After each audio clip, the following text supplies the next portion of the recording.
Dear Lord, please let this kit have a better fit than those from this company that I've used before.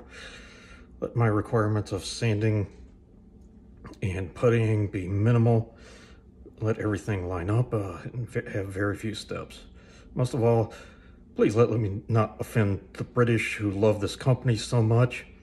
But at the same time, I thank you that it's not Italy. Be with the starving pygmies down there in New Guinea. Amen.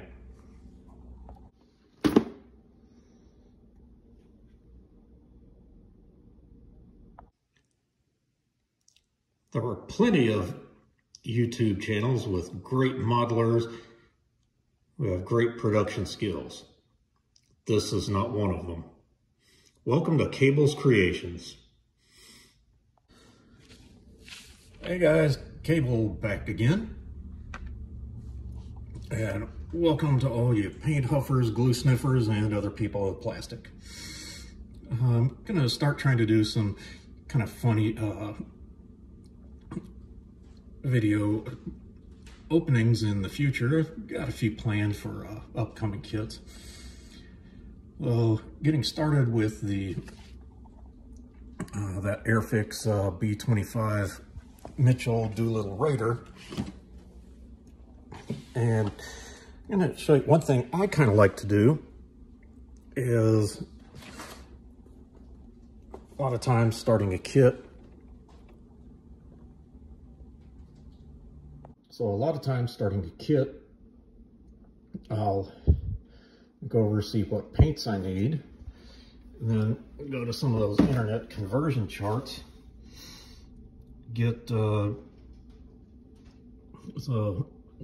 it says Humbrol, those are the numbers that are included in the instructions. And so I'll get the various paints out from my storage areas, like here, and some of these down below. Then what I'll do, I'll take a little bit of Tamiya tape and put the numbers like they'll be on the instructions and kind of keep them together so I don't have to go digging through the main supply. So just a quick unboxing. I'm not going to go through everything sprue by sprue. So I've got the color callouts and the decals. More about that later. There's my sheet that I showed you earlier for getting the various paints. Stencils, and the instructions. I've already gone through them and kind of highlighted some of the paint parts of it. Sources painted should be clear before parts. Remove from the sprue, wash in a warm soapy water, and dry thoroughly so paints, or stir paints before use. Well, I know it's one of those points of controversy of whether you actually need to wash the sprues or not. I usually do it. It's one of those things, won't necessarily hurt, and all it can do is help, ain't gonna hurt. So I got a set of painting masks because of the, just how many small parts of that are going to be needed to be done. And also got aftermarket decals. I include all of apparently includes all of the Doolittle Raiders, and specifically I mentioned this in introduction video. I like to do planes that I've either seen in movies or read about in books. And so as a kid, I read 30 Seconds Over Tokyo by Ted Lawson, and he flew the Ruptured Duck. So that's the whole reason I got these decals. Not sure which set of insignia I'll use. The ones that come with the kit or with the aftermarket set. Additionally, any of you glue troopers who might be interested in doing a Doolittle Raider other than what comes in the box, I think you know where you can go to, where on Facebook you can go to get in touch with me to get hold of them. I'll gladly send any of the other sets. There I was getting these parts all prepared to start painting. Then I discovered sink marks, ejection pin marks. Put a putty in those, gonna sand them down later. Not sure any of them would show, but thought, you know, just in case, go ahead and get them filled and sanded. Well, I got those areas filled and got things painted, so gonna start assembly real soon. Also need put some decals on this piece prior to putting it in, but getting close to actually having some assembly done. Well, making some progress here. Got the whole first page of instructions done. This sub-assembly of the cockpit. Just took a little artistic license. They didn't mention painting that seat different color, but have everything fitting so far. And I also took a little bit of license, got a lot of parts painted interior green. They're calling for interior green on those nacelles where the landing gear is going to go, but I painted that zinc chromate green as I did at the bottom of this. I'm going to do some touch-ups in those areas. I don't know if they'll actually be seen on the final model or not. Actually, may even, if that's going to be the front landing gear bay, I'll go ahead and get that done as a zinc chromate green. Also, even skipping a little bit ahead in the instructions, I went ahead and glued the bomb racks in. Actually attached them while they're still,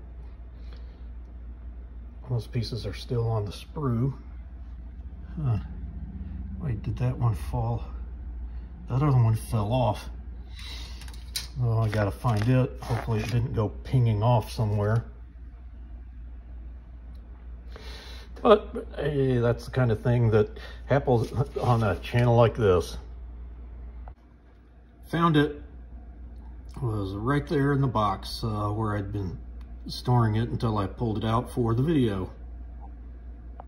One of my next steps in construction is going to be those two seats. You see there's parts D4 and D20. On some things like that, my usual thought process is, okay, which way am I going to screw it up? Or which way am I least likely to screw it up? Put it together and then paint it, or paint it and then put it together. That's a decision I always make depending on just what part I'm working with. I've got some other parts painted. Just wanted to do as much as be involving the interior green and the interior green and the green zinc chromate as much as possible. I also put some of the Tamiya panel liner. I used black on this part to kind of simulate shadows. And for the most part, I used brown on the interior just to try to make some of the detail,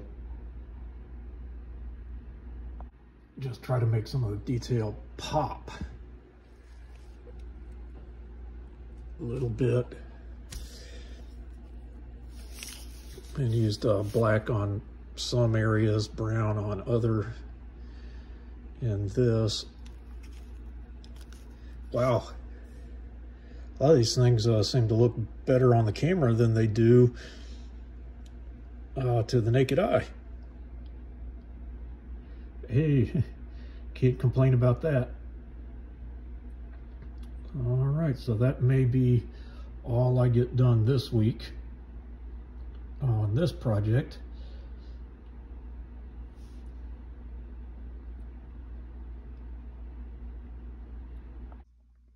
Well, made a little more progress with the B-25. I got the fuselage in, added these 2 seats in the front, and had to use some tape to get that that join of the forward piece of, I guess that'd be a firewall of the bomb bay in there, and got this other piece in. And looking through the instructions, there's going to be kind of a filler right there where the lower turret had been. Also got sidewall of the bomb bay, and the inside, these parts masked. It's interesting, that's actually a clear part. Not really sure why they molded it with clear instead of regular plastic, but that's what they did. I don't know how well this is gonna focus, but after a night with tape, that area that wasn't wanting to stay together that well, and that part that wasn't necessarily wanting to stay together the greatest, looks like the tape did its job. And one thing that hit me last night with that part right there makes me wonder if this is like an old tool with new parts, or if it's truly a new tool. They do give you the option to put a turret there, but from everything I've read, Doolittle Raiders had that bottom turret removed. So, putting everything into the box so that I can leave a nice clean bench for my week away. I think that's going to do it for this week. So, signing off for the week. Once again, showing you mine to hopefully make you feel better about yours.